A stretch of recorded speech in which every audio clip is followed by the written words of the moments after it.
O dinheiro compra talento, estrutura, vitórias, ou pelo menos é o que eles acreditavam. Mas em 2025, o Brasil tá lembrando ao mundo de uma verdade que nunca morreu. Futebol se joga com os pés, mas se ganha com a alma. E nesse Mundial de Clubes, o planeta inteiro tá aprendendo isso de novo, com a camisa verde e amarela no peito, personificada em 4 clubes brasileiros que chegaram juntos ao torneio mais global da história. Eu acredito que os brasileiros estão no mesmo nível. Hoje é aquele dia de vocês voltarem lá quando vocês tinham 5 anos de idade, só isso, não precisa mais nada. Porque quando vocês tinham 5 anos de idade, eu tenho certeza que todos vocês sonharam um dia jogar uma Copa do Mundo. Vai lá na criança que vocês foram lá, vai lá na família de vocês, no pai, na mãe, vai lá e lembra só disso. Tenho certeza, viemos pra ser campeão, independente de quem vamos enfrentar. Eu quero aqui representar o Felipe Melo, eu quero aqui representar o André, eu quero aqui representar o Marcelo, velho. Mas acima de tudo, o Fluminense Futebol Clube. E comemorar hoje, desfrutar o momento, mas não baixar a guarda e olhar pro próximo. Palmeiras, Flamengo, Fluminense e Botafogo. Todos desembarcaram nos Estados Unidos com algo em comum: a missão de ensinar. E o que parecia uma curiosidade para a imprensa europeia, logo virou um pesadelo para os favoritos do continente, porque a aula já começou. Dane-se o Mundial de Clubes. Vou repetir, dane-se o Mundial de Clubes. O Mundial de Clubes é um passeio, gente. Vai ser legal pra caramba, mas você vai perder. Agora, dentro do terreno de jogo, dentro do campo, qualquer um pode ganhar.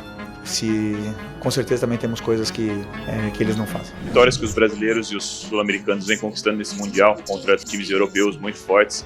Na sua visão, é algo circunstancial pelo momento do ano, pelas condições climáticas, por algum outro motivo? Não é a força do futebol brasileiro. Quando o futebol europeu pega os clubes brasileiros no Mundial praticamente com 70 partidas, 80 partidas, ninguém dá essa desculpa. O time brasileiro está cansado. O time europeu vem e atropela. Não dá para medir forças com ele. Aí no momento que o futebol brasileiro começa a destacar, começa a ganhar, porque o futebol europeu estava de férias, está voltando agora.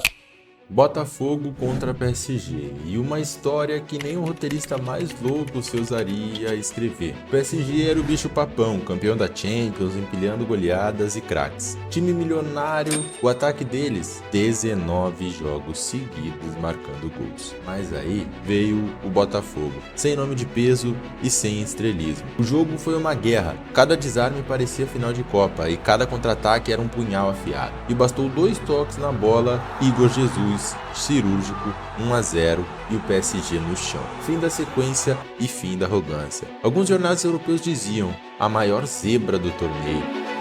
O povo brasileiro tem que estar se sentindo muito orgulhoso do que os times brasileiros vêm fazendo nessa Copa do Mundo. E não tem desculpa. Vencer o PSG e empatar eu não acredito. Eu só não vou te garantir aqui o tamanho da derrota. Muda nada. É isso aí. Pra cima deles. Não precisa provar nada pra ninguém, caralho. Vamos fazer. Tem companheiros nossos lá que ficaram no Brasil, cara. É por eles também, velho. É por cada um de nós. É por cada familiar, cara. É por cada um que carrega a estrela, caralho. Botafogo nos deu uma lição de resistência, mas eu digo, não foi zebra, foi Brasil e foi merecido. Fluminense versus Borussia Dortmund. O jogo que não terminou em gol, mas em respeito, 0-0. Mas quem viu sabe, o Fluminense engoliu o Borussia Dortmund, com posse, toque e controle. O time alemão correu atrás da bola como nunca. Diniz não estava ali, mas o espírito estava. Era aquele Fluminense que respira a estratégia, que dança com a bola. Não teve gol, mas teve lição. E o empate teve um gosto de vitória, porque mostrou que os caras podem ter grife e grana, mas quem tem o futebol somos nós. No primeiro jogo a gente mostrou para todo mundo que essa equipe é capaz. Todo mundo viu a nossa capacidade. Flamengo, Bruno Henrique, segundo palo, gol de Flamengo! Gol de Danilo! Gol! Le da la vuelta a la tortilla Flamengo! Impressionante la remontada del equipo de Felipe. Onde vocês quiserem. Nunca será só futebol. Ok? A gente olha para um jogo e vê só a bola, os jogadores, uns de um lado, uns do outro, mais os treinadores e a galera que está no banco. Nunca será só futebol. Palmeiras contra Al Ahly. A vitória que começou no planejamento. Discreto, silencioso e calculista, o Palmeiras chegou sem alarde. Contra o Al Ahly, fez o que sempre faz. Jogou sério, jogou certo e jogou como um time grande. Pressão no tempo certo, controle total. e 2 gols que vieram como roteiro de manual. 2-0 tranquilo, sem desespero e sem susto. Era só o primeiro passo, mas já dava para sentir que o Palmeiras não veio para fazer número, veio para levantar a taça. Flamengo contra Chelsea, os donos do espetáculo. O Chelsea entrou achando que estava em pré-temporada. Trio milionário, linha alta e pose de favorito.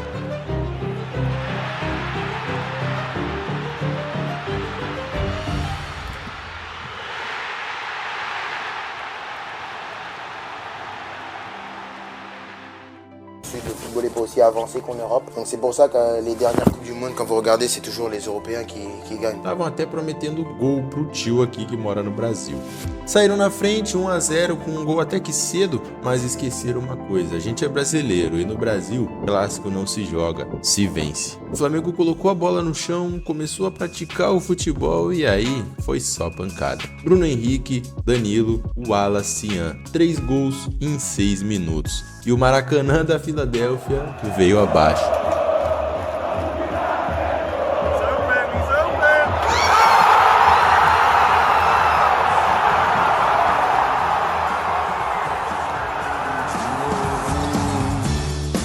Em dezembro de 81, botou os ingleses na roda.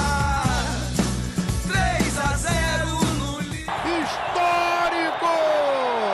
O Flamengo vence o Chelsea!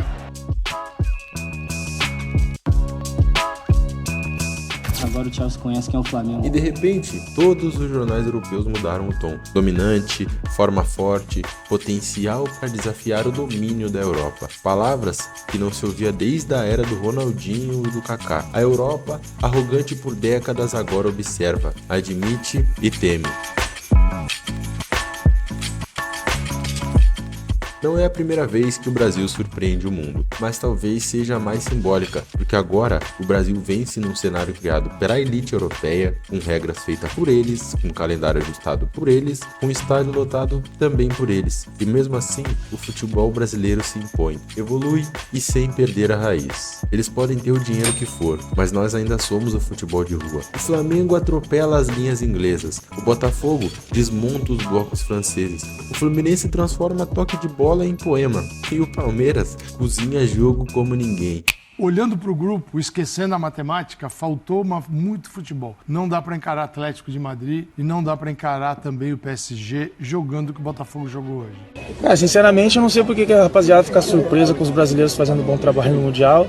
Eles se mexem, mas o jogo agora é aula. Eles têm planilhas, nós temos leitura. Eles têm scout, nós temos o improviso. É o zagueiro que sabe onde vai o passe antes do passe acontecer. É o atacante que entende o espaço sem nem olhar. E o técnico que não decora a fórmula, mas sente o jogo. Os clubes europeus, sim, não dá para brigar com eles em termos da parte financeira. Eles podem contratar grandes jogadores, podem formar times fortíssimos, mas o futebol é decidido dentro do campo. E não tem desculpa, como eu já falei, os clubes europeus estavam de férias, estão montando. Não. No futebol moderno, o Brasil era visto como aquele ex-aluno brilhante que parou no tempo, mas agora voltou com sede, com fome de bola e com algo que ninguém nunca teve, alma. Porque mais do que ganhar, o Brasil encanta, mais do que competir, o Brasil inspira, e mais do que jogar, o Brasil ensina. O Mundial ainda não acabou, mas o recado já foi dado. Não é só talento, não é só paixão, é uma cultura inteira que transforma jogo em arte,